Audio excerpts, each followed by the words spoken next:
God, this is kind of scary because we haven't been this vulnerable for an audience before. So the whole point of this thing is that we can maybe offer some hope to somebody. And you know us, you know our weaknesses, you know our strengths. So I'm asking you to have your hand in this, be all over it, and let what comes out of our mouth be not just glorifying to you. Let it be real, let it be honest, and let it be useful. When I hated myself, you loved me for some reason. And when I tried to get away from myself, you saw something in there. You saw something valuable in me that I didn't even believe. I had spent the night with a friend of mine from the church, and I told my friend that my parents had an argument. And when I got home, my mother was waiting for me. I mean, just because you don't talk outside the family. She came over with her fists and just started punching me in the face, I mean, anywhere, and I was just blocking it, her just punching me like a boxing match. And I remember just kind of curling up in a fetal position against the wall. And her just kicking me and screaming, "You don't tell anybody what goes on in this family." To the point I had to wear long sleeve shirts to school for 2 or 3 weeks for the bruises because Mom didn't want anybody to see the bruises.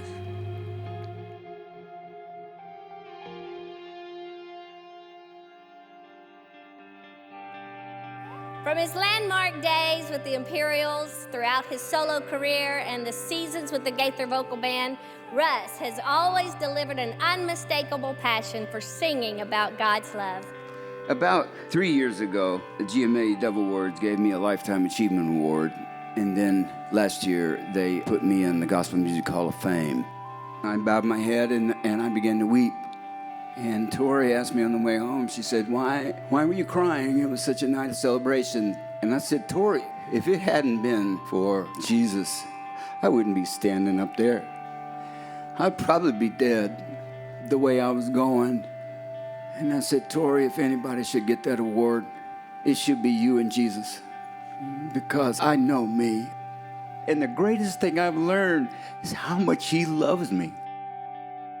Be kind to one another, love one another, care for one another.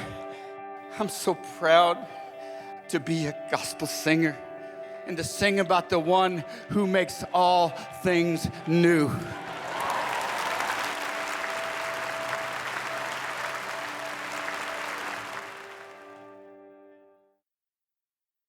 Cause I listen to the trumpet of Jesus while the world hears the different sound.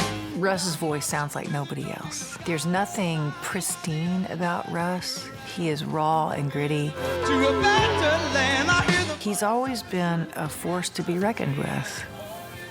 The first time I ever heard Russ sing, I thought, I don't have a chance. That's what I thought. Because I thought, man, I've never heard anybody sing like that. Praise the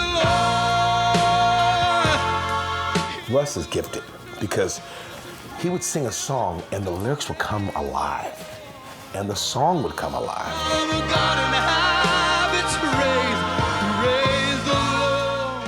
Now, when Russ came with the Imperials, this star soloist, this kid from Arkansas that just stole the show. I can remember when that happened. The hands all the time go round and round, they don't slow down. I've been a fan of Russ's for as long as I can remember. Probably one of my first albums I ever bought was Russ Taff. I just never heard a voice like that. I was obsessed with him, yeah. So I got to meet him, and it was, he's one of the few people that I kind of freaked out, like kind of fanned out a little too much with, and he was very kind to not call the security on me or anything.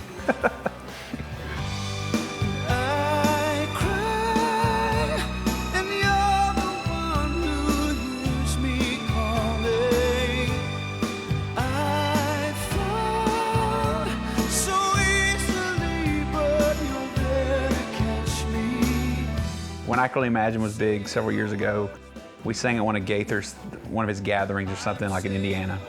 So I got on stage, started singing Imagine. He was front row sitting next to Bill Gaither, and I looked down, and that's the first time I realized, oh my gosh, Russ Taff's here. Never met him, never seen him in person. I forgot most of the second verse to Imagine because I totally made eye contact, and I completely just lost where I was. And so I got through the song, and I tracked him down as soon as I could, and I was like, oh my gosh, dude, I've waited so long. So man, I cornered him, and he had to hear every dumb story that I ever had about him and his music and how important it was to me. And he was so kind to sit there and take it.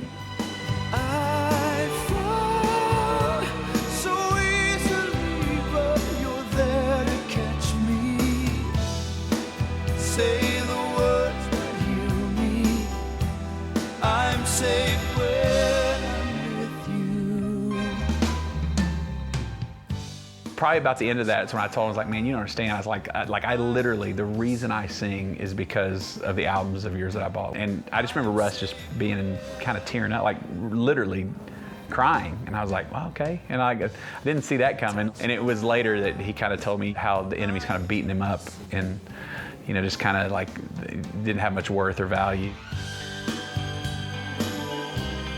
Russ Taff, I love Russ Taff. He's one of my favorite people. He's a legend. And he just happens to be an alcoholic.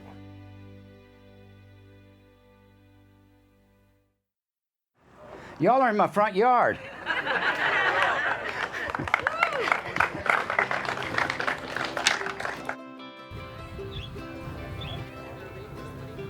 Gaither always says the older he gets, the leakier he gets. Which is probably not the best way to describe it. But I wear Depends. Yeah. That's why we have quilts on the hay bales. We are nuts, and what we're doing is that we invited strangers without security checks to come to our house, and they came to sit in my yard on rented bales of hay, and they are wandering around my yard, and they're here to hear Russ talk and sing, and then we're going to have a big concert later. Well, we drove over 12 hours from Virginia Beach to be here. Huge fan. Russ Taff was my Elvis. I am a Russ Taff fan, very much so, yes. I think he's a legend, he's an icon, but at the end of the day, he's Russ Taff, who loves his wife, loves his children, and loves all of us. And he lets us love him back. And that's what's so beautiful about this weekend. I knew it was going to be fun, but it's warmer and fuzzier than I expected. Now it's just going to be good music and good food. Then they'll come pick the hay up tomorrow. I'm so glad you guys came back. We were trying to. Oh, last year was amazing. It was. What you do is phenomenal. Well, thank you. Yeah. Thank you. There you go. Thanks very much. You're very welcome. Thank you very much. And you guys have a good afternoon. I'll see you at dinner. I'm going to write a note here. And when you're 16, remember this, okay? It says, follow Jesus. Because when you get in your teenage years, the world is just going to reach out and pull you. But you follow. Stay close to him, okay?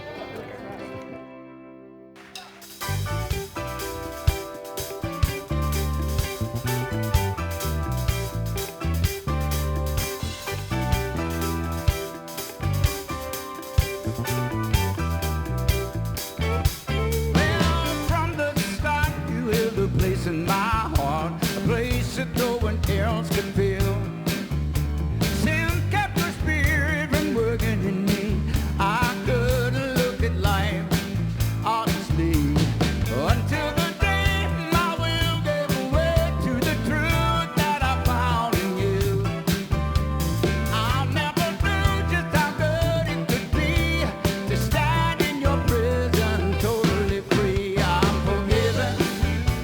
Now I have a reason for living. Jesus keeps giving and giving.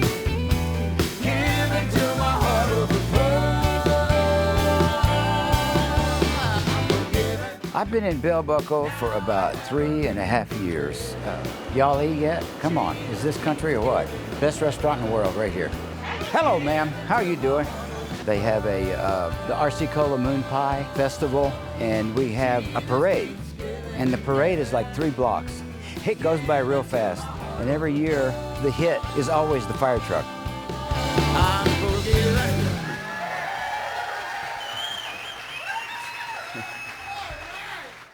Daddy was a Pentecostal preacher. Spent years pastoring a church and preaching, but he was also had some real problems that just plagued him his whole life. What was your relationship like with him when he was alive, Russ? It was distant. So I was converted back in Missouri. And of course, I never went to church at that time. I didn't hear anything about church. And Sunday night, it happened, and I don't know how. But there I went and repented.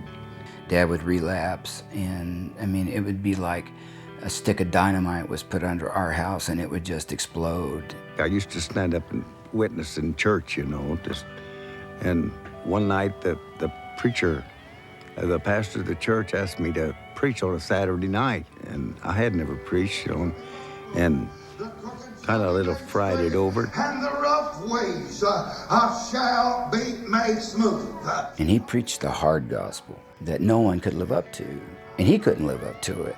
And how hard it is to live a Christian life. Let me tell you something that And Dad would preach and work hard, and on Sundays he would go visit the sick, go pray for people in the hospital, and then he would just disappear. Dad would go out and park his truck and drink until he passed out, and sometimes he'd be gone 2 or 3 days, and so we would have to go out and try to find him. And we would bring him home, and it was so scary. He turned into somebody I didn't know. He called Mama all kind of names. And I used to take my younger brother. We had bunk beds, and I would push him up against the wall, and I would get in front of him, because we were so scared Dad was going to come in there. We didn't know what to do because we could hear him just slurring and cussing. It was like this stranger came into our home that was violent, and it wasn't my dad. When I started really shining, he got jealous. It started a dance between he and I till I left home, that when I would do real well and the Holy Spirit would move, he would emotionally punish me, where he wouldn't even acknowledge me for a couple of days.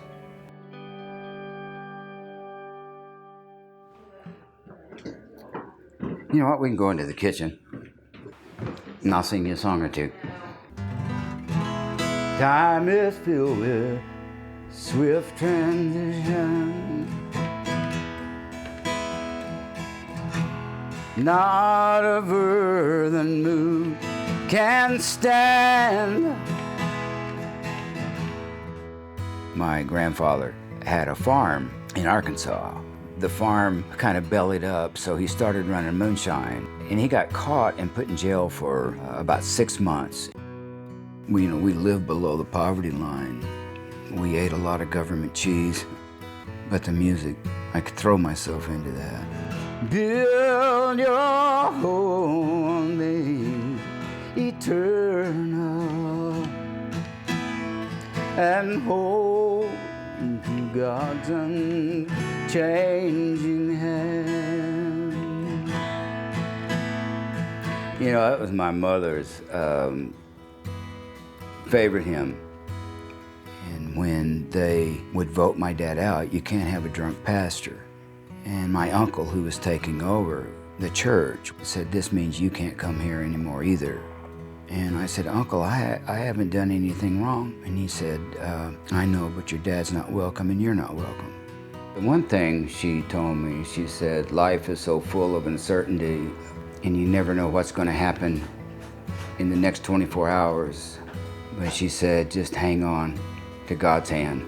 Hang on to God's hand and he'll see you through it. I've held on to that all these years, and I've sure proved it to be true.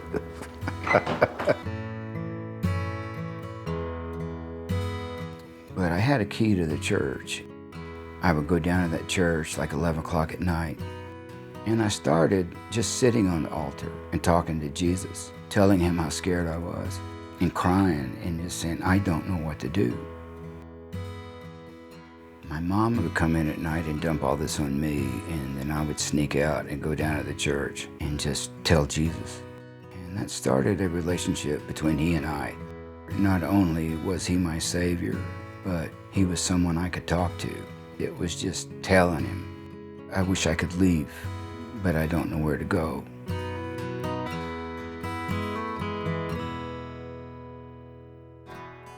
He was musically talented, you know, and he always wanted to sing, and he always wanted to learn to play some kind of music. As soon as he got guitars and a few things around the house, and then they all began to beat and bang on him, you know, and the first thing, it'd drive you crazy, but, you know, after a while, it got to sounding a little better. And I don't know how else to say it, but like this, it's like the Holy Spirit would move when I sang. I felt what I was singing about. I had put a little band together, just from some of the guys at the church. The principal of our high school, you know, let us play during assembly. And I think we did 2 songs, and I invited the students to our little church. That first Monday night, it was a pretty good crowd. And I said, you know, if anybody here would like to receive Christ, come on forward. And every Monday night, the altar would be full. Boys would come up to me, like in the locker room, and say, Russ, how do I find Jesus? And I would pray with them in study hall. After school, going home, there were just people, tell me how to find Jesus, tell me how to find Jesus. So this great revival broke out. That year we graduated, they said 85% of the student body had come to know Jesus. One of the highlights of my career was to be able to do a record for my mother and her sisters, the Johnson sisters. And we did this record not long ago. Let's do a song from that album. Lord,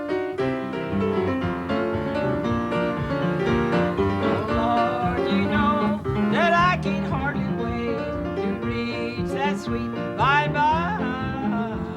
And when I reach those pearly gates, I'm gonna walk them golden stairs when I die, well, I'm gonna walk them golden stairs.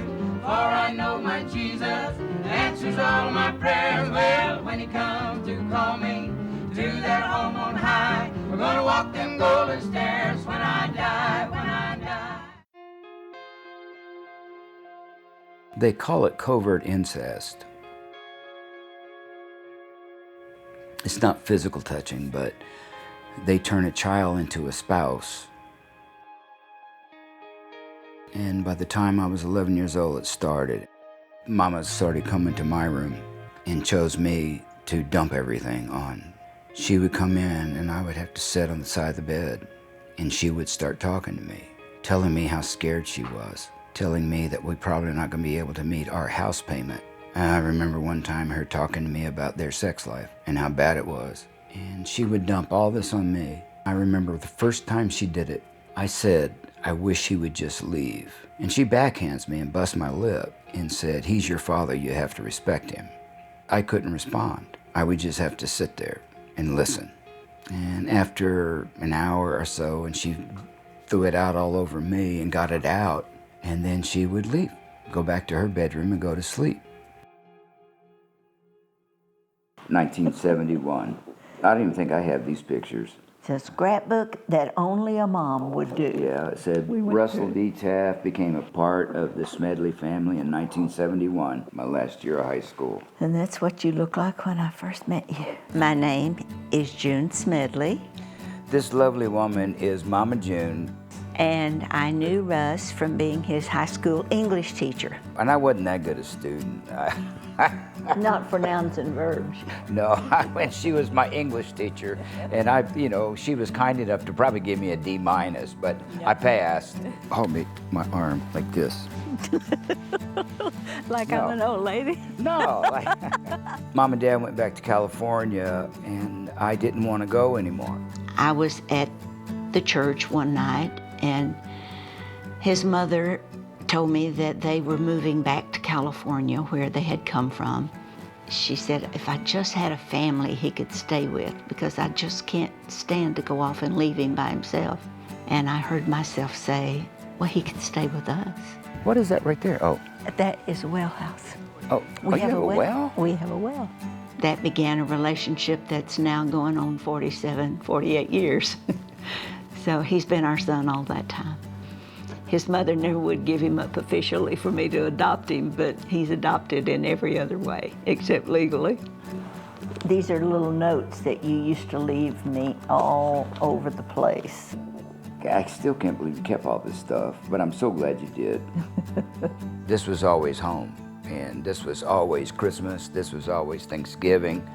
Anything to do with family, this was it. This was my home now. This was my family now. And they never stopped treating me like one of the family. They're good. But that's the first phase of my mullet. No matter where I was, I'd write you something. You don't write me anymore, you send me texts. Yeah. We'd go to every concert that was humanly possible. It was just such a thrill to watch him and to sit on the sidelines and say, that's our son. And I always had a bunch of little girls who wanted his autograph. And my daughter said one time, she said, if they only knew he leaves hair in the bathtub. Oh, there's my and Tori's prom. And then I put down love comes. I met Russ when I was 16 years old. Well, all the time that Russ lived with us, he didn't date much. His whole life was music. Russ never brought a girl home. But when he brought Tori home, I knew something different was going on. She was vivacious and funny and alive and beautiful, and he was totally smitten with her. He absolutely adored her. I was asked to be the first youth minister at this little church. My first visitation, I had to be 19. She came walking in the door, and my world stopped. Everything stopped for me. It was like, oh my Lord. It was, you'll know when you know her, when you see her, that she's the one. And it was for me, being the good Christian man that I was. And I thought she was so beautiful. I started taking her to concerts with me, the Sounds of Joy, our little group. But the more I was around her, the more I was falling in love with her. He started calling, and he kept it light, but he kept it warm and safe. And so he suggested, why don't you just come, we're playing on the weekends, and then if somebody asks you out, you can say, oh, I'm sorry, I already have plans, and you won't be lying. That was the first time that I began to use words to express how I felt. But the great thing for me is that she would use her words. Lots and lots of words. I have known Russ and Tori Taff for 22 years. So I met Russ and Tori because they were our across the street neighbors. Tori was the one we planned vacations with. I'm such a fan that I knew Tori Taff from being the songwriter to most of the stuff he did, they wrote together. So I knew who she was, and I think that freaked her out, because when I realized, I'm Russ's wife, I was like, you're Tori Taff. And she was like, okay, that's a little creepy that you know who I am. I was like, you understand, I'm a huge fan. I think Tori Taff is definitely the wind beneath his wings, no doubt. And the air in his breath, and the oxygen in his air. I mean, she's everything. She is something. I'm telling you, if he ever wants to get rid of her, I'd take her. I'm really good One more at sitting thing, and then down I'm not going to hover. Would that pillow behind your back be helpful? Okay. No. She's so funny. Would a cat behind your back be? Oh, she's funny. Toddler? If a couple of cats ran away, I think that would help. That would definitely help. But it was the start of a good thing. Trying not to get too physical. I was raised Pentecostal. I'd go straight to hell. You were very much a gentleman. Well, there was just this longing that I was carrying around inside of me, and she feel that. I mean, it's like I have a purpose. I knew that I wanted to get married, and I knew that I wanted to spend the rest of my life with her. He was working for Jerry Savelle, a traveling evangelist. Russ was singing a couple songs before Jerry spoke. The Imperials had heard him play with his group, The Sounds of Joy, about a year or so before, and Joe Mascao, who was the manager of the group, remembered him. Joe remembered Russ, tracked him down, and asked him to come audition in Nashville, which he did. But we tried to raise enough money to bring the Imperials to Hot Springs, and my little band, they let us do 20 minutes before they came on. And I don't know how they tracked me down. And I was just shocked that, you know, they would call me. And he said, why don't you come to Nashville? We remember your voice and try out. You know, I take my little Pinto and head to Nashville. And that afternoon, I sang, you know, with the group. And that evening, they hired me. Everything was set. The wedding was set, the wedding date was set, the invitations were ordered. The guy that I was replacing in the Imperials decided to leave early. So the only date available that Russ would actually be there in the month of October was Halloween. Look how young we were. Tori was a baby.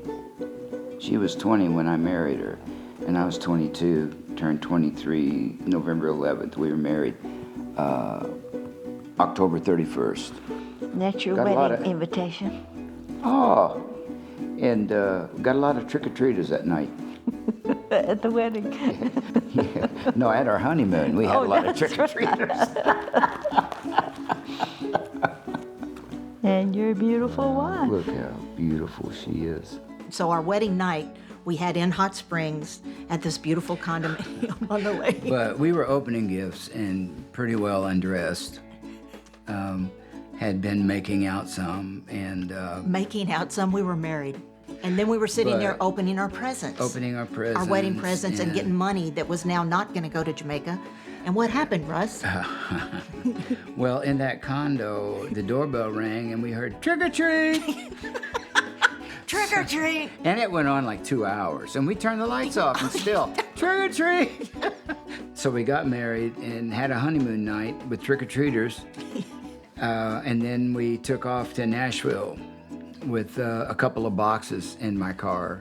And then jumped on the bus and headed to the West Coast. There's usually a pretty much of a rule that wives don't travel on the bus. I was kind of like the mascot. They were just like, bring her.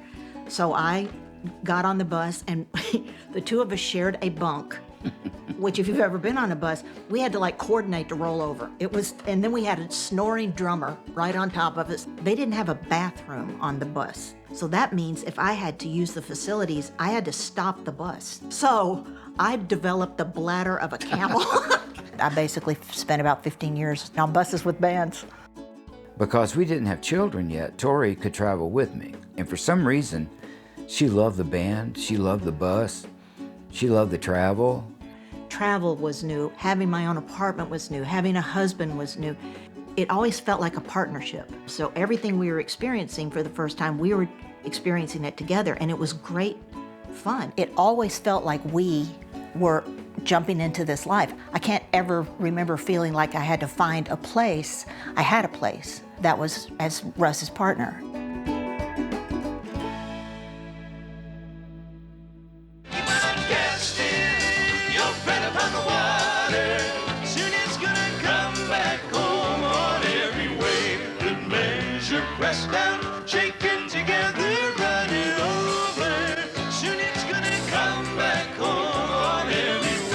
I joined the Imperials. I was 22. Been riding buses ever since.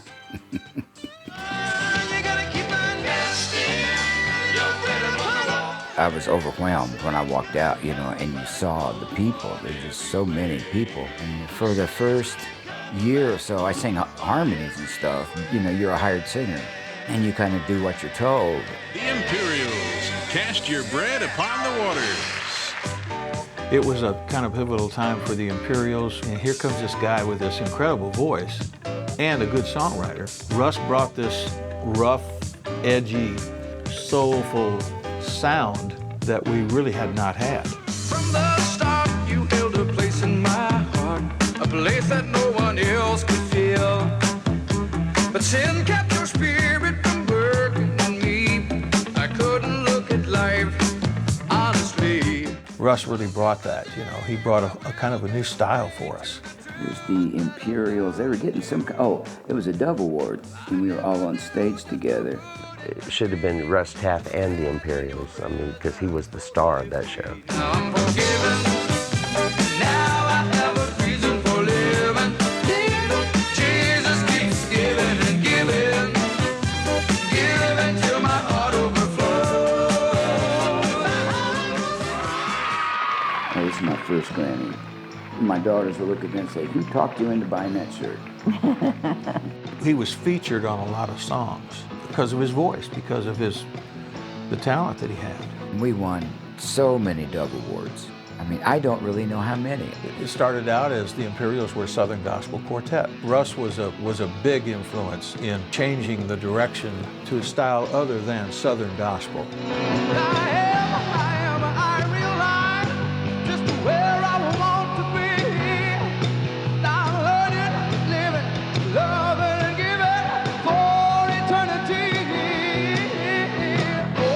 You know, it wasn't but a few years ago you were singing at a Holiday Inn banquet room, and now you're standing at the Grammys, and I'd never been around that before, and it was just to have your peers, you know, say this was the best this year. It was a thrill. And the Grammys go to the Imperials' Priority.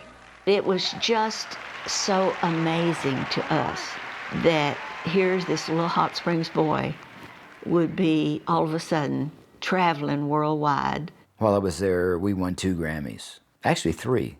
Of course, we were so incredibly proud of him. Here are nominees for Best Gospel, Contemporary, or Inspirational, The Imperials.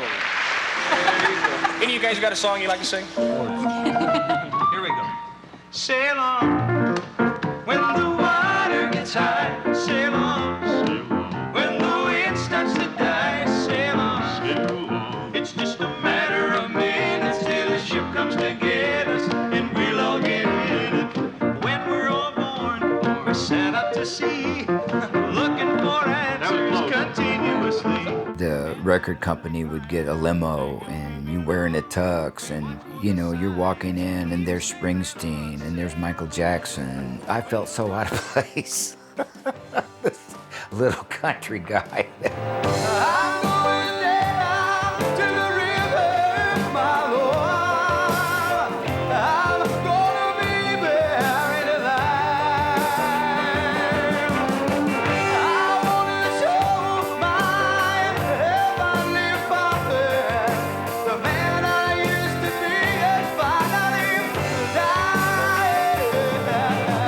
You know, I was making, at my peak, $425 a week, and we were selling out huge places and selling product, so I was paid as an employee.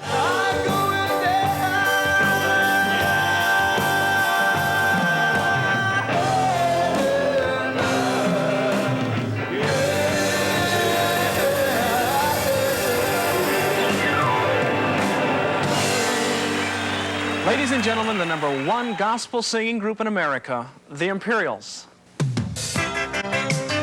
It seemed like every record I was getting more and more and more solos, and I was the employee.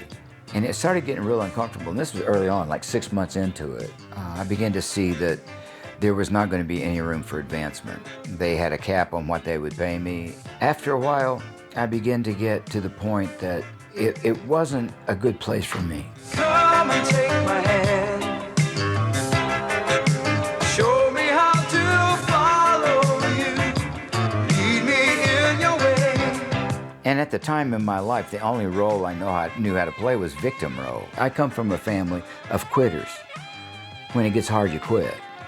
And those years with the Imperials, I learned not to quit. They brought me in front of so many people and brought me to the attention of so many record labels that I'm glad I didn't quit.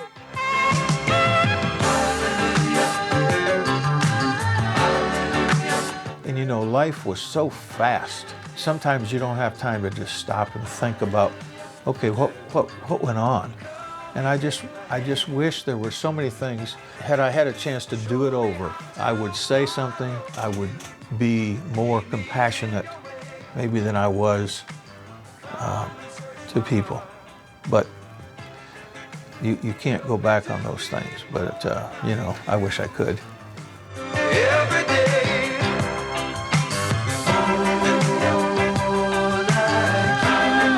We were in Lincoln, Nebraska on a Tuesday night singing at a dinner theater. Somewhere during that concert, out of nowhere, Jim said, "I love you, Russ." And I was blindsided by it. And as soon as he said that, It was like, now I can go. I passed the test. I did it. And within 5 weeks, I was gone. And over the years, Jim and I become good friends. We just both kind of grew up during that time. Love is hard. I'm glad I said that because I meant it, you know, because I really do love Russ. He's a good guy. When he loves you all the way.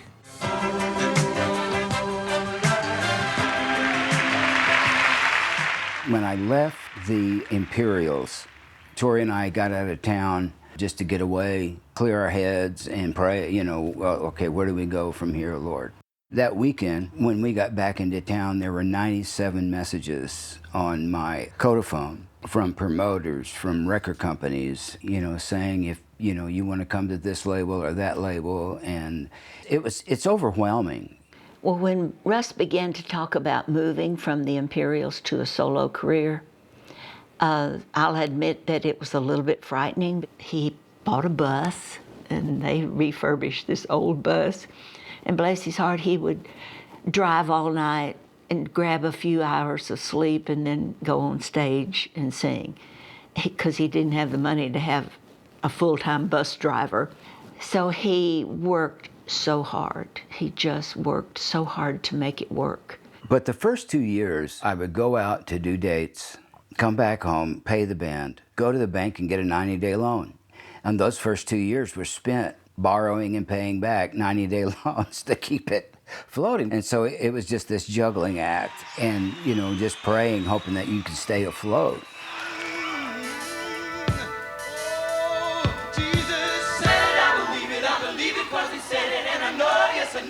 I know he's gonna see me. Said it, I believe it, 'cause he said it, and I know he's gonna see me through.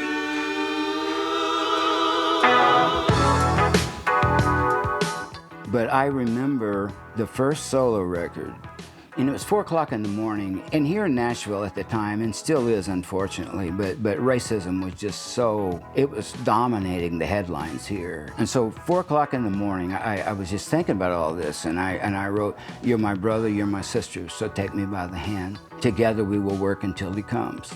There's no foe that can defeat us when we're walking side by side, and as long as there's love, we will stand."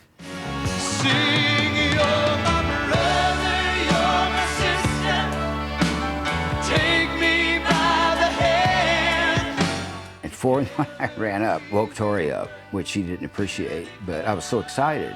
But she was kind to me. That's really, really good. I'm gonna go back to sleep. You cut it on the record, and then the radio starts playing it. It's up for Song of the Year. And it started with just a little idea at 4 o'clock in the morning. But I remember the first time I started singing that song and I got to the chorus, and the crowd just took it over. And, you know, you had 4,000, 3,000 people singing, "You're my brother," and I just stopped singing. And I stood back, and, you know, the band played for them, and they sang the song.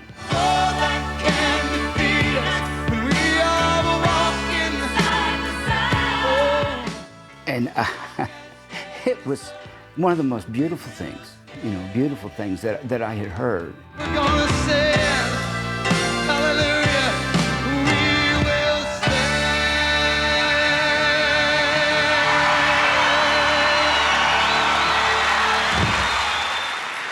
And the winner is Walls of Glass, Russ Taff. I'm very glad that 2,000 years ago, Jesus died for me. Yeah, my first solo record wins a Grammy. I said, I'm so grateful that 2,000 years ago, Jesus died for me, and the Pointer Sisters and a bunch of them out there, Stevie and, Wonder. you know, we started whooping. All the and, ones who grew up in church. And then I walked back to my seat and sat down, and James Brown was right in front of me. And he turned around and goes, "I like what you said." James Brown. Gospel Music Association gave me a Dove Award for Best Male Singer. Gospel Music Male Vocalist of the Year, Russ Taff. And I won it 3 years in a row, and that was my goal. You know, if I could just do that, then I'd make my mark, and I'd be happy. I said that 2,000 years ago, Jesus died for me, but I'd like to continue tonight and say that he arose from the dead and that he reigns on high, and I praise him. I wasn't happy. It didn't make my life good. When I began to win awards, I'd set up this whole scenario in my head that if I do this, then it'll produce this. And then when it wouldn't happen, I would rage. I'd like to thank my wife, Tori, that has been an inspiration and has let me follow my heart and dream, and then it became hers too. And then you win, and you still are empty. And God, where are you? My father's watching in California, and I just want to say, Dad, I love you, and because of you, I'm here. He's a minister and been preaching the gospel for 30 years. My mother taught me how to sing, and I sang my first solo when I was 3. You get the awards, you know, I've had them over the years, the Grammys, American Music Award, the however many Dove Awards. It wears off, you know, it doesn't last. And eventually everybody will forget the show because it doesn't fill the void. You think it will. It's a never-ending cycle that will suck the life out of you. It's awful to win awards and you don't feel worthy, and you come home and you're still void and empty on the inside. It can get you, man, and like you said, even tougher when you are a celebrity, because people think we don't make mistakes. No, baby, we're just like you. We mess up. People think, oh, well, they need their space. And what happens is a lot of times, and I've been there before, you isolate yourself so much that even the people that are around you, that are in your isolated space, are isolated. And that's when it gets real dangerous. I was in Los Angeles and went to a show of his. You know, this is not a normal dose of another human being. Beautifully lit, great clothes, sound system, magnifying all your gifts. I felt that way about Russ when we were filming a TV show together. He and I sang a duet. I think I might have told Tori, because I was in their room and I was like, okay, I'm singing that duet with him, and he's like, his music, I got a little bit of a crush on him. It was silly to even say that, but it was, I was seeing up close a fire hose of his gift and his charisma and his voice. And that has an effect on another person. I think I started noticing differences in him almost the first year to year and a half. I would put this mask, hold this mask up of what people wanted to see. Behind that mask was an Auschwitz survivor that was skin and bones that nobody loved because nobody knew him. And so I lived holding this image up and dying on the inside. And when I would come home off the road or whatever from a award show, I'm still empty, you know. And angry. And angry. He had his times when he was moody, which I now recognize as depression. Lots of times he would ask me to pray for him. He would say, the devil's really after me. Well, I know now that he was struggling with depression even then. So the awards weren't doing it, and I'm just like, yippee, I get a pretty dress and we're gonna go to the Grammys. And he would be there, and then it was over and he would go back into that place again. And it was literally the best of times, the worst of times. The career was at its zenith and he was going away. I would go through, starting in my early 20s, bouts with depression. When you're in depression, you're alone in your head. And there's been some times through my adult life that it has scared her because I am paralyzed with no feelings. I'm numb and unreachable. And there are times I would just sit and stare at a wall. And the crazy thing about it is alcohol makes that worse. Teach me to forgive, letting go of hurts I hide behind, facing all the things in me that I've buried so deep inside, as your healing love brings all of them to light. And I was so unhappy dealing with depression. And you're standing there saying, boy, he's the luckiest guy in the world. But my heart was dying. I was dying. Because I didn't know what to do with all this rage and this pain and this hurt. And it held me captive. I was in New York with Tori. It was July when we were there, and it was so hot. But there was a Heineken in the fridge.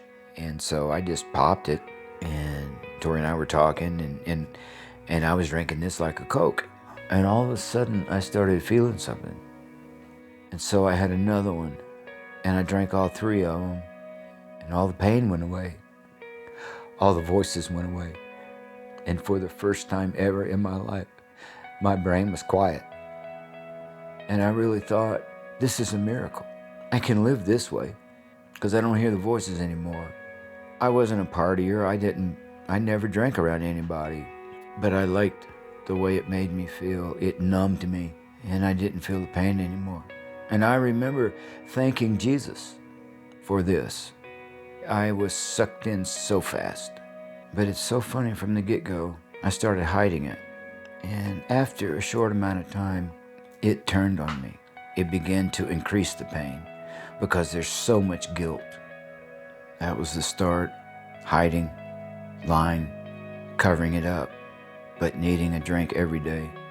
You start drinking earlier because of the hangovers, and you're sick. But I had disliked me, but now I began to hate me. I hated what I became. I hated that I couldn't quit. And I would try, you know. I would go maybe 2 weeks, but the draw was too great. I will say, as soon as he started drinking alcoholically, in the sense that it never was about the taste, it never was about sipping a glass of wine, it was about getting numb as quickly as possible. By the time it really was out of control, I read all the symptoms as our life was blowing up, our marriage was blowing up. I couldn't see that it was alcohol because I wasn't seeing him drunk. He was moody, he was angry, completely turned inward. We did a tour together in the 80s. He was actually struggling with alcohol on the tour that we were on together, but I didn't know that. You know, there are a lot of reasons to not show light on sort of the festering wound, because it'll rock the boat. And especially if their talent is generating income for other people, you know, you just want to kind of keep that, just whatever it takes, keep it going, keep it going. I would ask him, are you happy? You said something to the effect of, sometimes I feel so angry, or sometimes that I'll drink, that I'll take a drink of something. And I was, what? Never saw any evidence of this, never smelled anything on him. And I said, what are you talking about? And I said, drink what? And you said, vodka. I said, where? And you said, in the car. Sometimes I keep it in the car. And I, of course, marched him out. It was like, show me.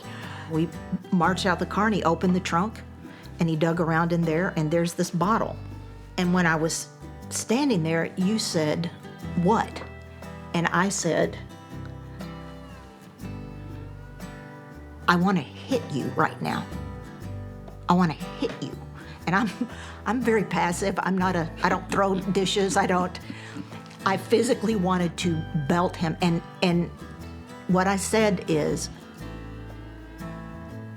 you're gonna ruin this. You're gonna ruin this. So I thought the message I'm sending is, this is how serious I'm taking this, and this is how important this is to me. And I want you to know I won't live like your family lived, and you can't do this. Later when we talked, Russ said the message I got was, you better hide this better. He drank alone because he never, ever got over the shame and the guilt of what he was doing. And every time he sang, it made him feel worse because he proclaimed his faith in God, and then he would go back to the hotel room and drink. And he felt like a sham, and it brought such guilt on him. He just hated who he was. And hating who he was, he assumed that if the rest of us knew it, that we would too. And then you start thinking, like, I must be really out of God's will, because, you know, he's not magically making this go away. With all this praying and fasting and stuff, he began to lead people into my life. First one was Mama June, and she risked a lot We were in Hot Springs, Arkansas, and we met at the Arlington Hotel, a big, beautiful hotel there, and she and I met for coffee, I think. And she risked our relationship because she didn't know how I would respond. I confronted him with how much he was drinking and what was happening.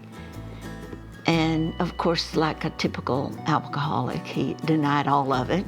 And Tori was uncertain as to how to deal with all of this. And she said, Russ, I think you have a drinking problem. And I denied it. No, I'm just having a few beers now and then.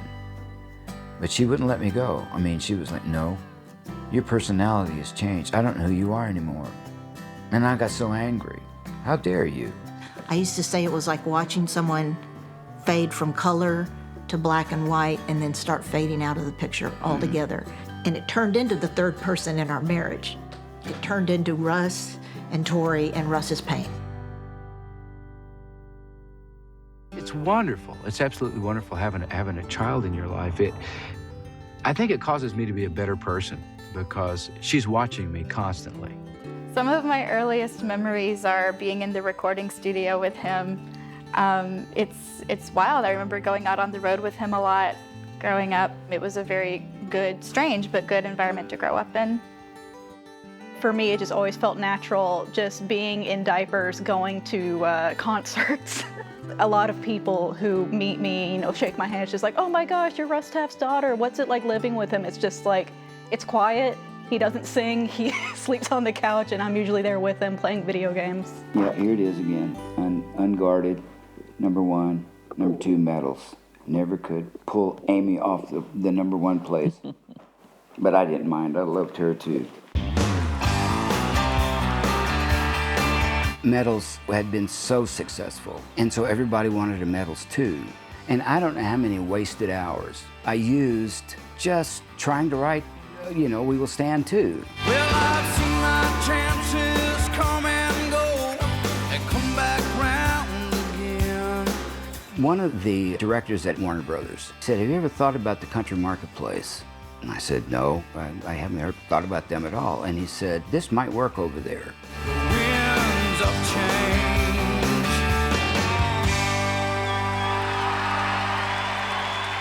Oh, I could get used to just being happy. I could get it was released with no marketing at all. It was just thrown out there and then shelved.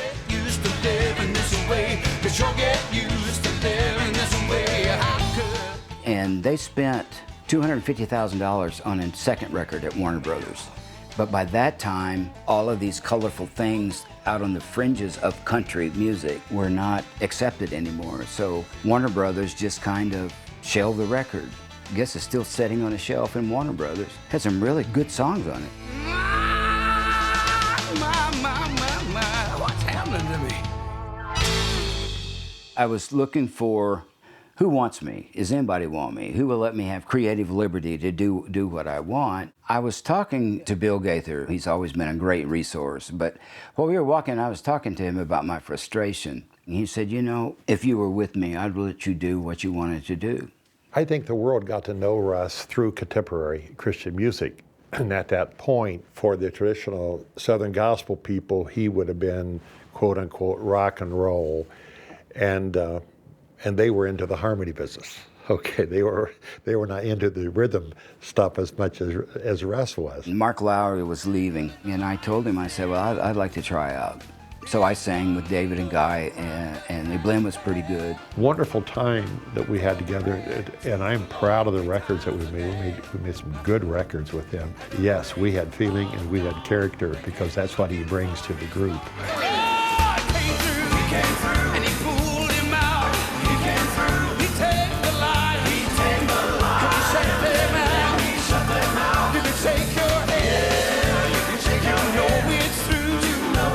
But you slowly, stop getting invited to the festivals. Just looking at the reality of it too, I have to feed my family and pay my bills. And when the CCM market became less interested in me, where Gaither was working and packing in 10, 15,000 at the time, it was a great decision.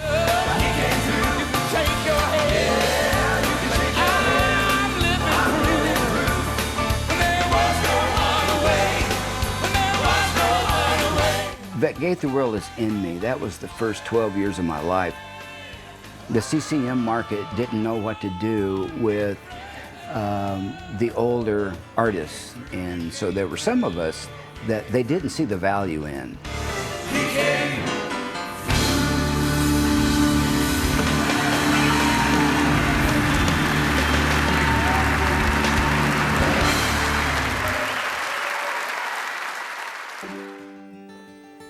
Wow, Maddie Rose, that's a good ride. It's strange when you're a child and you see, you've got your father at home that'll, play with you and that, is just a goofball, to be up on stage with this crazy loud voice singing to X amount of people.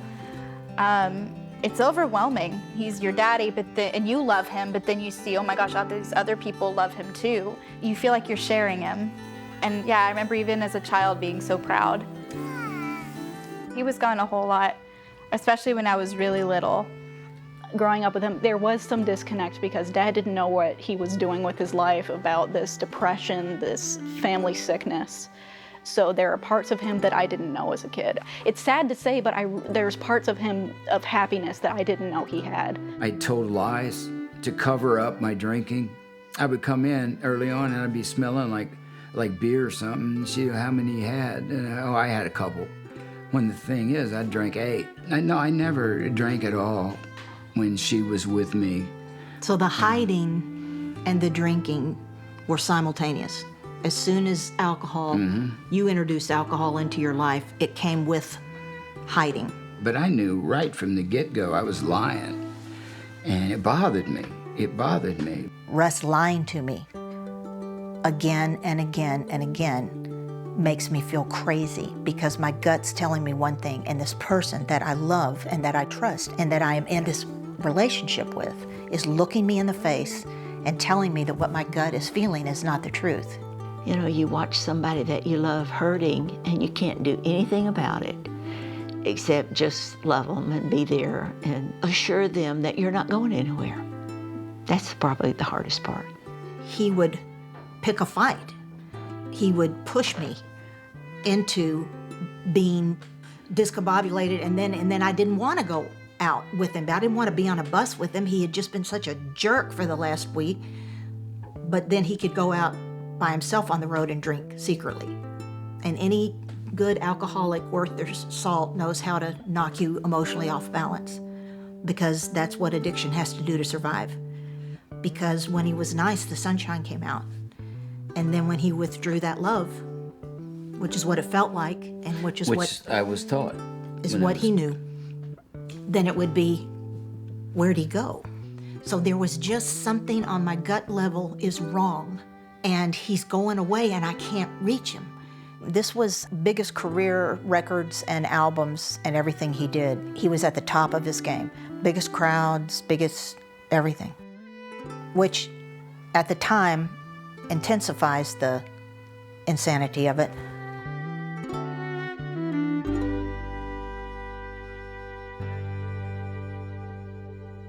I didn't have an explanation. I didn't see him stumbling in and, throwing up on my couch. There wasn't anything to point at and go, that's it. It was just this thing that seemed to be encroaching into our lives and taking him with it, and it didn't have a name. I'm the second oldest of 6 children, and the youngest of those 6 happens to be Tori Taff. Well, I'm a developmental psychologist by training. What Tori struggled with is the inability to trust what's truth and what's a falsehood, what's real and what's being made up. There was finally a point I called Matt and said, okay, Matt, we've talked about alcoholic tendencies, we've talked about alcoholic behavior, we've talked about alcoholic patterns. Am I dealing with active alcoholism? And there's this pause, and he said, yeah, honey, you are. I remember sitting there thinking, I'm married to an alcoholic. Russ is an alcoholic. Russ is an alcoholic. Being the mom of the alcoholic is one of the hardest things ever. And so for a mom especially, it's so hard not to preach. The shame and the guilt make you want to hide, and make you want to hide from the people that you love. because those are the people you want to please. And those are the people you want to be proud of you. And if they knew, well, surely they're not gonna love you either. He turned in, and it was dark, and it was very selfish and self-involved. And the self-involvement becomes pathological. And I hated what I saw, and I hated who he was becoming, and I was furious. I felt like I got gypped. What the heck? I was furious, and I didn't even waste it on God. It was all aimed at him. So there was a lot of anger to go around. Alcoholism, addiction is a family disease. They don't live in a vacuum, and their behavior doesn't happen in a vacuum. And he didn't heal in a vacuum. When Tori and I were going through a real bad place, I came home and I stayed here, I don't know how long, just trying to figure out, what do I want to do? Do I want to live the rest of my life drunk and die, or do I want to serve God? This was not what she'd signed on for. This was not the husband that she loved and adored, and it was creating problems. He was withdrawing from her the same way. I think at one point she said, I've had enough. I don't know what to do, and this is not the way I want to live. And I kept saying, that's not who you are. That's not who you are. And he was telling me, yes, it is. I would say I'm a Taff. That's what Taffs do, is they screw up. And I was just so tired. I was so tired. I just remember feeling bone weary, to the marrow of my soul weary. I went through every gamut, the entire gamut of everything that every person who's ever been lied to in the world does. It's a betrayal. It's furious. How stupid do you think I am? I trusted you. All of that.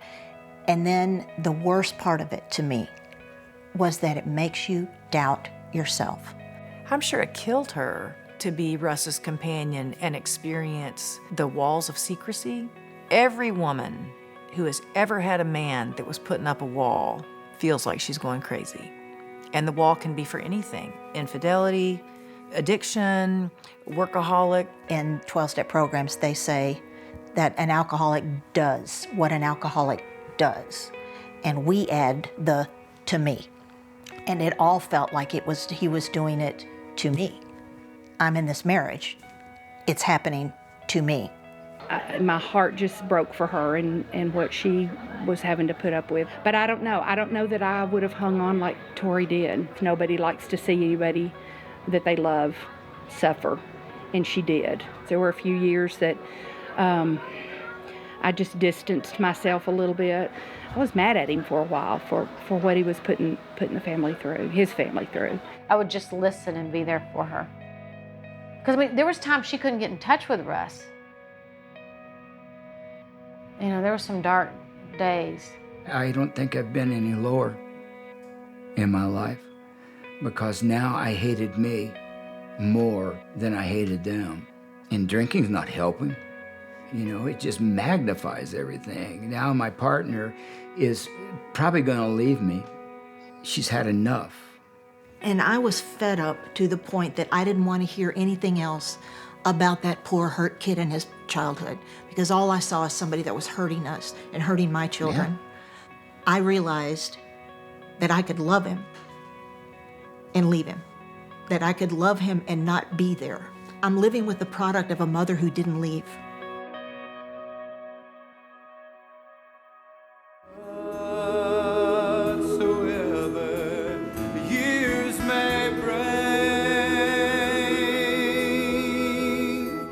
I may have heard the word intervention before, but it was really the first time that I had been involved in one. Didn't really know what that all involved. I can remember when Tori called me and said, "Bill, I need your help." And I said, "Help on what?" And when I showed up that night, I asked Tori, "What are we supposed to do?" I said, "Just be there as his friend." There was an intervention, and it was Bill Gaither came down, some of my closest friends. And I walked in to this room, and there's 17 people. And Tori spoke first, and she said, "I don't know who you are anymore. You're not the person I married. I don't know if I can continue to live this way." And she gets up and leaves, and I'm sitting there. And so each one of them took a turn, talking to me very honestly. And I'll never forget, after the meeting was over, he left. And so I went out looking for him and said, "You okay?" "Yeah, I'm okay." He said, You want to get something to eat?" "Yeah." Whatever our relationship was up until then, I think it deepened pretty much that night. I found myself apologizing to him. He said, "Don't apologize." He said, "I'm the problem, and this is necessary. What are you going to do?" "Well, I'm going to do what they tell me to do, because I need help." That's the first time I knew about it. I'd never seen any evidence of it. All I knew was this fun, loving, sweet guy. I remember Bill, and he was crying, and it broke my heart that I had caused him to cry. And it broke my heart that I had turned Tori into this person that was terrified and afraid of me. And to her, I'd become my dad. And I hated that. That I was capable of that. I wanted to run. I just wanted to get up and take off running. But the therapist looked at me and says, "This much of love hurts, doesn't it?" They loved me enough to be honest with me. I think it was the next day I went into treatment. That was one of the hardest things I'd ever done. It hurt so bad, it hurt, because I wanted them to think I was wonderful. But a real family, they see your warts and your bruises and your scars And still think you're wonderful. For some reason, when Dad died, there was nothing to hold in this rage that I felt toward him. I remember being at the funeral, being his son and loving him, but also being a son and hating him. And I didn't know how to deal with all that. I had 10 years sobriety, and I relapsed.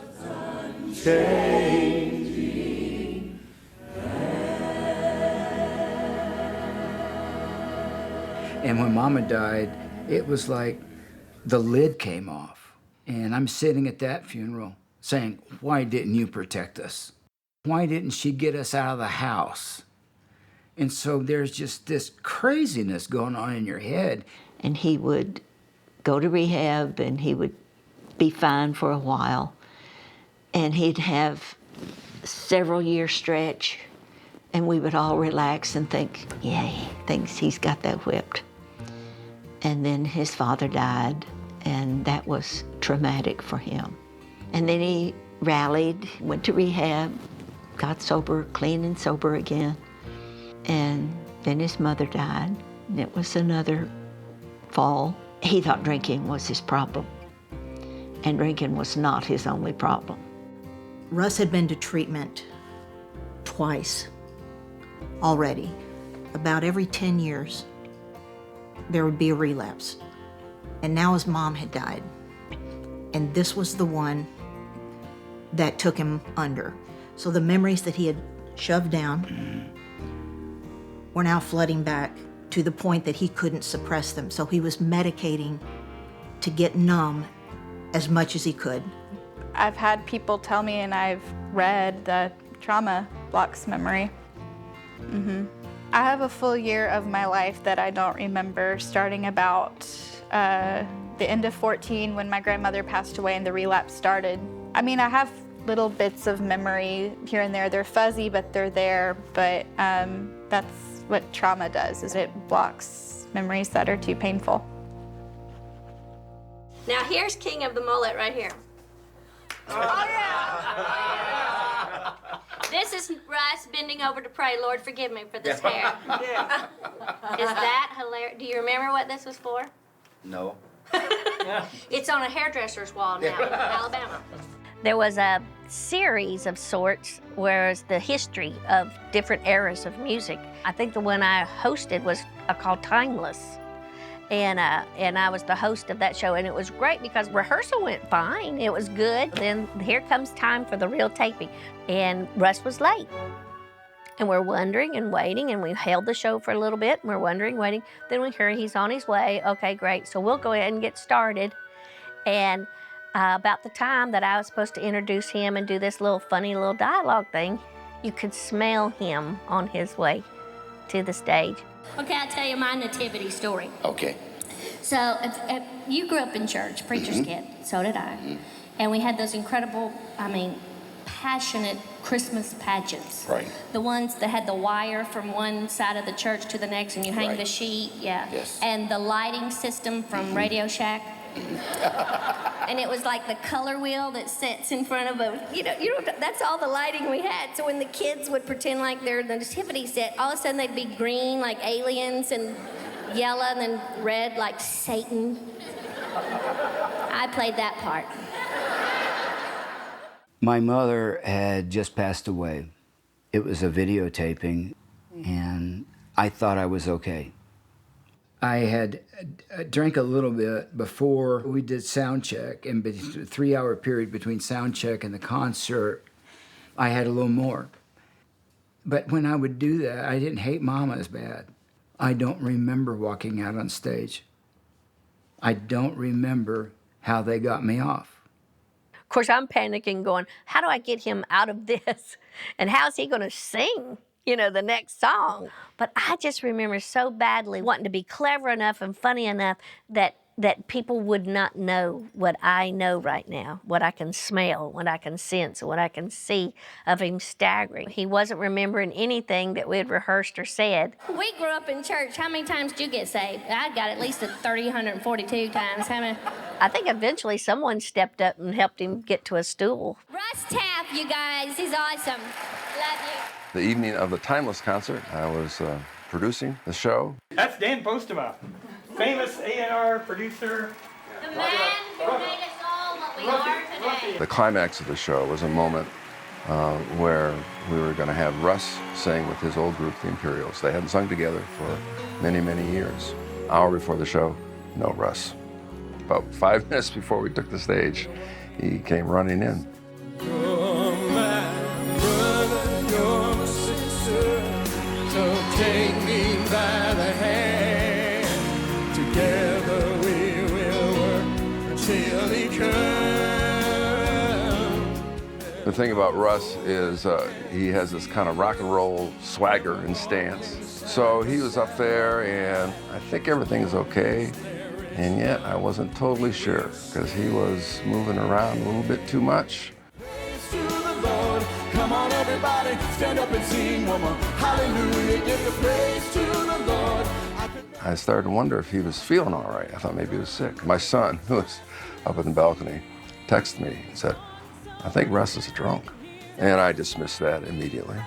But the more I watched him, I thought, whatever's happening, I need to get this guy off stage as quickly as possible for his own good. While somebody else was singing, I just walked on stage and tapped him on the shoulder and said, Russ, follow me. He walked back to the library, and I said a couple words to him, and then I knew immediately what the problem was. He was quite intoxicated. I said, Russ, I think you just need to sit here and rest, and we need to find a way to get you home. I didn't know what it was. I just knew that Dad was doing a show and it was going to be fun. And I always would, go with him when it was local because, that's just what you do. And I had a friend with me. I just remember people that I didn't know came to come get us. And they were like, hey, we have to drive you home. We're confused, but we went. I had no idea what was going on. Him, relapsing didn't even cross my mind. I saw a man who was in great pain. And that pain got the best of him that day, and he had to go medicate it. They took me off the stage at halftime, and Dan just hugged me, and I started crying. Sarah, his wife, just held me while I cried. And they could have hammered me, they could have scolded, and I would have taken anything, but they chose to love me. And Sarah brought me home, and Tori was horrified, just horrified. When I realized that he was absolutely drunk and he pretty much climbed in the bed and passed out, I remember trying to find out from him what happened. Who did you go on stage like this? And he was kind of saying he didn't want to talk. He was mad, and then I'd have to walk out and to the girls and go, "Want brownies?" So I'd be in the kitchen making brownies, and then I'd come back in to my drunk husband. But this was the line that had not been crossed. He had never walked out on stage so impaired that it was obvious to everyone there. It struck such fear in my heart because it was like that was the last boundary. He was in free fall. If this happened, then I think we lost him. I think we lost him. I remember them walking me to the front door, and I went going inside and went right to the bed and passed out. And I wanted to just run, just go somewhere and nobody know where I am and just start a new life. He started heading out of the bedroom in towards the kitchen. I was like, oh no. And I pushed him back in, physically pushed him back in. He was gonna get in the car and go. He was just gonna get, and I was like, no, you're not. And I said, where are your keys? And I grabbed the keys and I pulled them and I raked them across his forehead and a line of blood showed up. And I won't repeat what I said, but it was along the lines of, if you walk out in front of my child, I will end you. And I meant it. Mm-hmm. And he this was new territory for Russ as well. So he got back in bed and I went out to serve the brownies. This is the insanity of addiction. And he left. He had another set of keys and he left. I climbed out the bedroom window. I remember, I don't know how much later, because this is when my memory starts to get foggy. I didn't know what to do, and so I just started walking, and then I remember I was on the road, and I looked up, and he was still kind of, out of it. He was driving, and he looked at me, but it was like he just looked right through me, and then he just kept driving, and then he was gone. She looked up, and their eyes met, and she said there wasn't anybody there. And she came in the house and said, what's wrong with Dad and where did he go? I just wanted to get away and drink till I passed out and drink till I passed out and drink till I passed out. And that's the way my dad used to do. And he wasn't answering his phone. And I thought he's gonna hurt himself. I shouldn't have been driving. No way. No. And I went through sometimes I just let go of the steering wheel when I was driving and just see how long it would take me to veer off. I wouldn't kill myself, but I thought about it some because I hated me and I was dangerous. It was the worst night of my life. He disappeared. I didn't know where he was. I was up all night.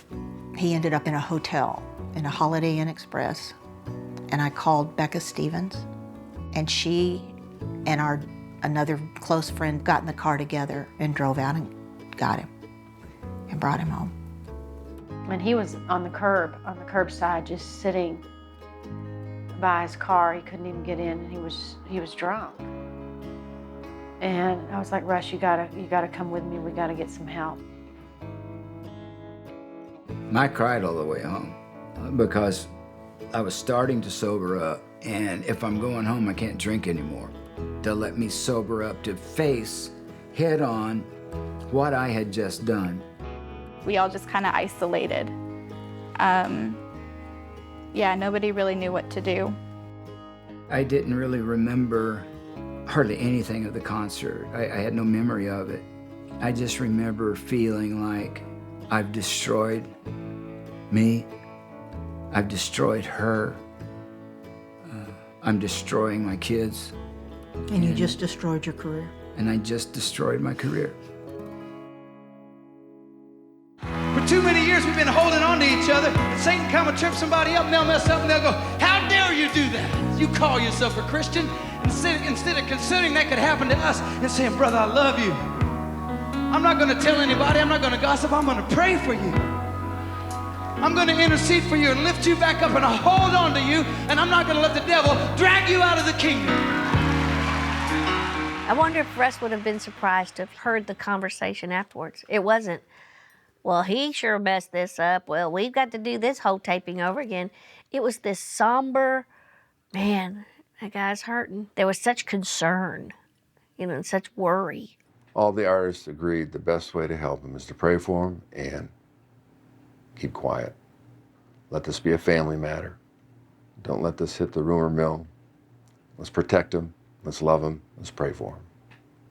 I never saw a body protect another human being like they did him. Nobody's trying to cover up anything. They just simply said, this guy's hurt. We need to protect him until he gets well. Is that beautiful? But I saw the body of Christ show its power and its strength. And to this day, that stands in my entire life as one of the most loving, merciful things I have ever been a part of, I've ever witnessed. I dealt with it in, kind of seclusion, kind of just don't want to deal with all this family drama. And in a ways that had stunted me for a while with how to deal with certain situations. I had a way to climb up on top of our roof at the house, and I would go out at night when my parents were asleep, and I would look up at the stars and the sky and the moon. And that was the times that I knew that I was looking up and somebody was looking back, and that somehow, some way, things were going to be okay, and I was going to understand normal again. I was going to understand life again. What I was angriest at with him was that I knew my daughters now had been affected. We didn't lie to them, we didn't pretend, but he had never been drunk in front of them. No. Russ sat down with the girls. He said, you know that Daddy Joe had a disease of alcoholism. He drove everybody away from him, and he died alone in the hospital room, mad at everybody. And I have that same disease, and I don't want to do that.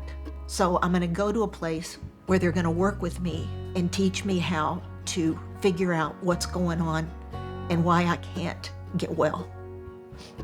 But I need to do this because you deserve it.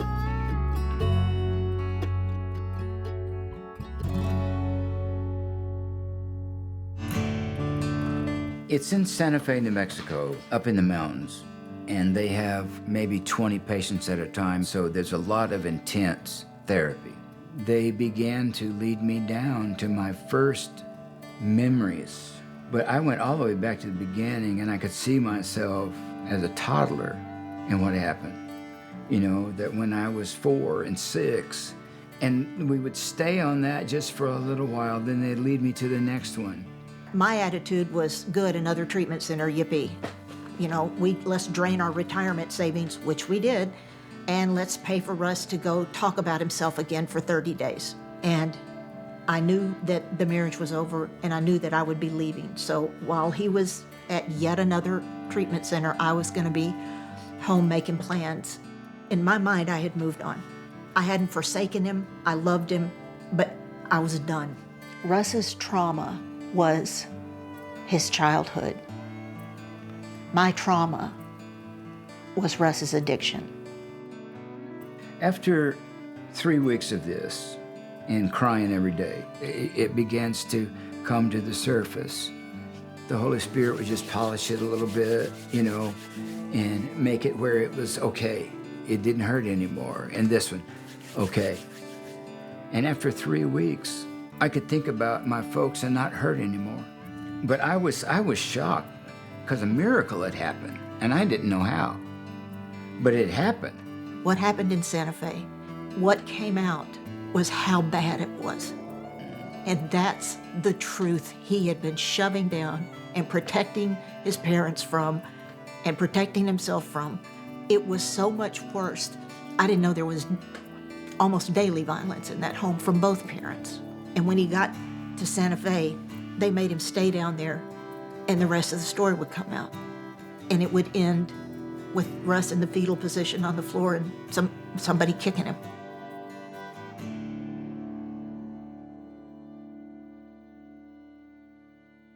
I had gotten out of the trauma center, and I went to Mark Lowry's. 4 months later, we were hanging out and visiting with Mark.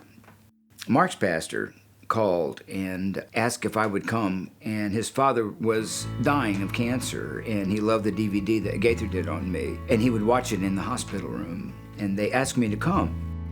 And I took my acoustic guitar and I went. But when I walked in that door, I stopped dead in my tracks. I mean, I just froze because he looked so much like my dad. It was just freakish how much he looked like my daddy. And he had white hair like my dad. He had big hands like my dad, blue eyes like my dad, and I was shocked. I mean, my own dad so much, really do. Really do. I didn't know whether to turn and run. I didn't know what to do, but I walked in there, and when he saw me, he threw his hands like, "Oh, Russ," and tears starts rolling down his face. The first thing he said to me when I walked in was, he said, "I taught my boys how to live, and if God doesn't heal me, I'm going to teach my boys how to die." That's the heart of a father. That's Dad. And so I started singing, and I would say, "What do you want to hear now?" And he'd go, "Heartbreak Ridge and New Hope Road," and I would sing. And he started getting kind of tired, and I was getting ready to leave, and he said, "Russ, would you pray for me?" And I mumbled something, you know, I felt so intimidated. Love you. Wow. And when I finished, I looked at him and I said, "Pastor John, would you pray for me?" And I wanted to reach out and grab those words and pull it back because, you know, he was tired and I was ready to leave. But he said, "Oh, Russ, I'd love to." And he stands up and he puts his big hands on my shoulders, and I'm looking up just like I would Dad when I was a kid, you know? And he starts praying, and I begin to cry, and I begin to cry deeper and deeper.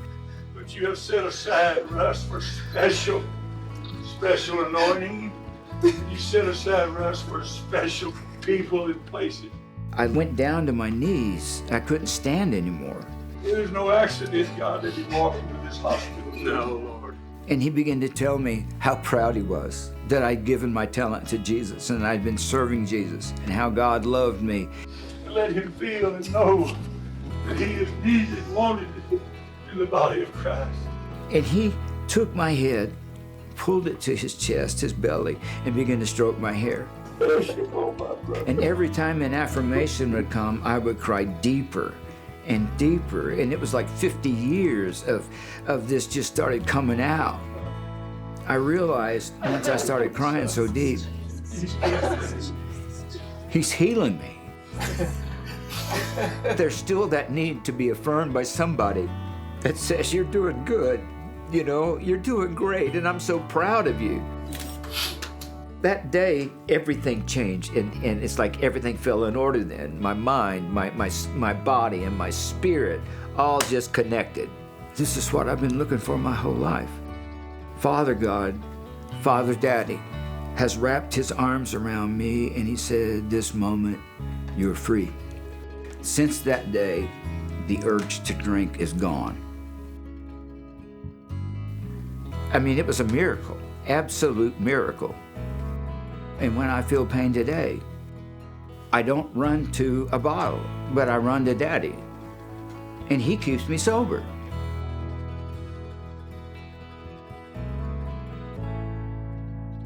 But as I left that hospital room and I went back and I walked through the door, Tori, 30 feet away, she looked at me and she said, "What happened to you?" It was that evident in her mind. When Russ went away and when he came back, and he was different.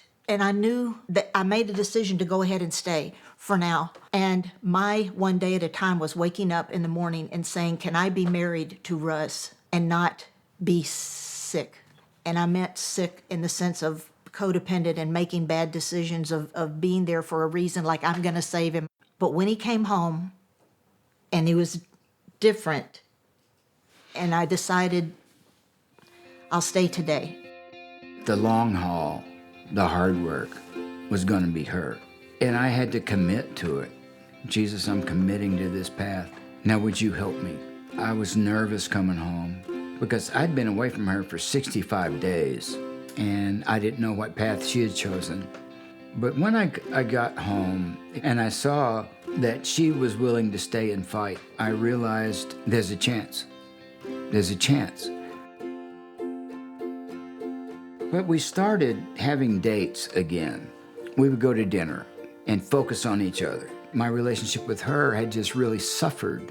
And so we began to pursue getting acquainted again. And it was baby steps. So after a while, I quit having to ask myself, can I be married to him today and not be sick? I don't know when that stopped, but there was a point in which it was a moot point. I was in it. I told God, I don't feel forgiveness, I feel wariness. When I came back, what I wanted to see with her was her to be happy again. I wanted her to enjoy life like she used to. When we're back into the day-to-day of life and we're picking kids up and we're getting groceries, I started feeling like I had a friend. We weren't partners yet again. I didn't keep him too close, but I enjoyed being with him.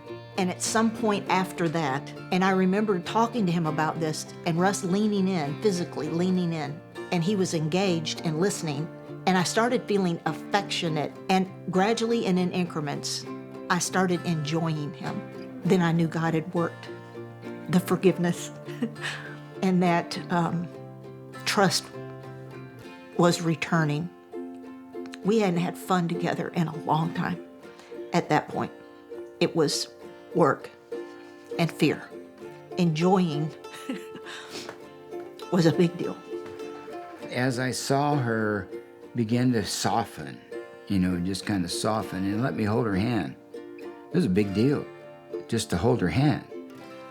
And then she would let me kiss her some. By his spirit, he's turned me into a guy I really like now. And he's turned me into a husband I always wanted to be and a father I always wanted to be. The love never really left, but I was numb for a long period of time after he got home. We're not ended yet. So today's been a pretty happy day. Russ is sober. I love him. We're in a good place. Life is good. I'm still surprised. I turn around and think, we've been married 40 years. Are you kidding me? I can't even say that with a straight face.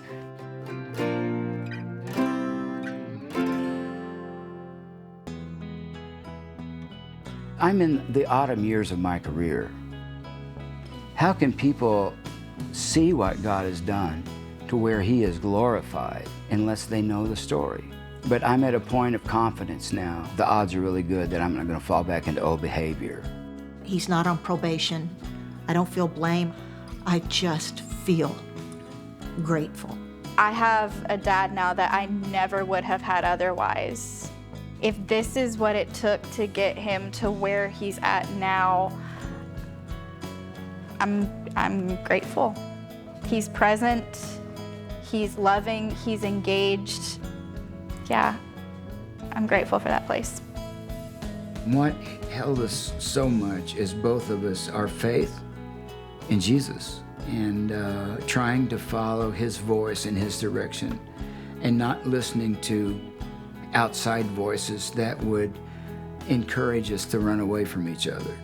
And trust didn't look like hearts and flowers. And recovery between us didn't look like presents and poems and Hallmark cards. I was watching him do what it takes, and that's really the most romantic part to me. You receive Jesus as your Savior. That's the easy part. Then He starts trying to change your character. He starts trying to make you honest, and it's work. You got His nature and your nature butting heads, and then after a while you begin to trust Him. There is a place that you grow up in Jesus, and you don't do the right things because you fear Him. You do the right things because you love Him so much. He still goes once a month to the AA and is honest enough to admit that I am a recovering alcoholic, to go to the meeting every month and simply say, this is who I am. I take total ownership of it. When you have nothing left and the snot cry has come and gone and come and gone, and it's only devastation, and there is no good. There's no good staying, there's no good leaving. It's awful, awful. dying sounds even better than living, God comes into that stillness. It's a big dose of mercy. He was just so sure that God was disappointed in him and that God maybe didn't love him anymore. Gradually, he just began to understand he's loved me all this time. He never did stop loving me. And I think the realization of that has just been like a whole new transition of salvation again. He understands what grace is and understands who he is in Christ better than ever. Even the stuff that I know he's gone through, and to see where his heart is now speaks volumes to me. It's why I always think suffering's a gift, because it's hard to really imagine what grace is without it. But he shows his scars. You know, I'd rather someone show me their scars than show me their trophies. And he's got 6 Grammys, but I bet you've never heard him say it.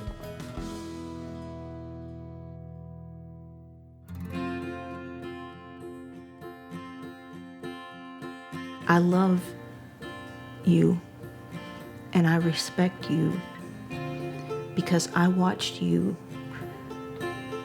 fight for me. You did what it takes to earn trust back, and I respect that. And you did the hard work. I love your heart. I love that you love our girls. You had no role model for what a healthy dad looks like, and I respect you learning how to be a dad. That's what healing looks like, and I have no guards up. I have no defenses against you. You are a safe place these days. You showed me that love was consistent and love was kind, that love heals. Because I was expecting so many times you just to walk away because I was trying to get away from myself. But you stayed and you fought. I saw what love truly was, looking through your eyes, and how you loved me when I felt like I didn't deserve it at all. But I do love you so. I really do.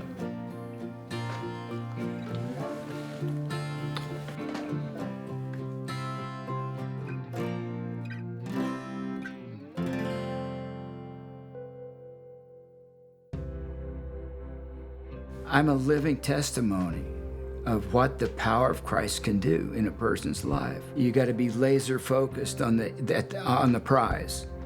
And the prize is I get my life back. The prize is I get my family back. He owned it.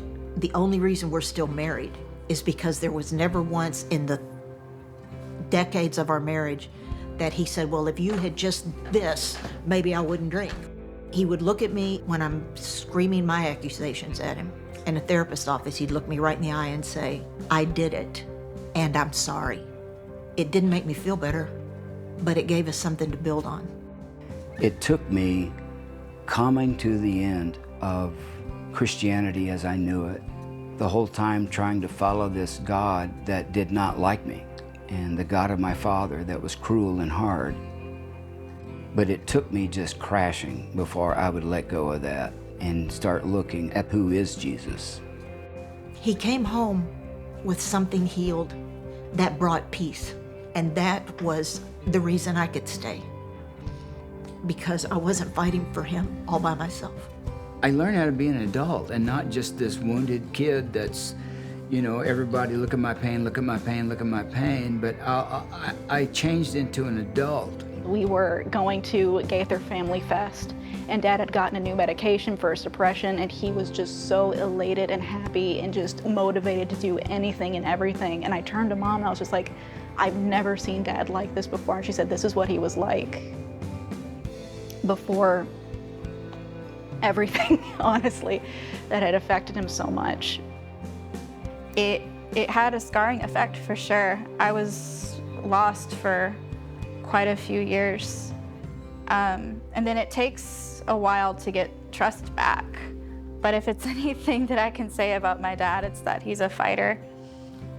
And he got that trust back. There has been a hand guiding you when you didn't even know it, and directing you And now I see his hand. I thought I was abandoned. I thought I was all alone. As I began to look back, I saw him everywhere. Yeah. Baseball games, Little League, none of my parents would come, but I could see him in the bleachers, cheering. He was with me when I was 7 years old and Daddy, got drunk and I didn't know what drunk was. He was with me for that. And when I did my first concert with the Sounds of Joy and I played a guitar solo, in my mind I saw him giving me a wave, with the crowd, and he was proud of me, I felt his pleasure, like I'm doing something right. He was there that first time I got drunk. My heart was broken. He was there. He would go down into mud and dirt to get me. I began to lift my head up a little bit. Oh yes, I'm a child of the King. His royal blood now flows through my veins. And I, who was weary and poor, now can say, praise God, because I'm a child of the King.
Change.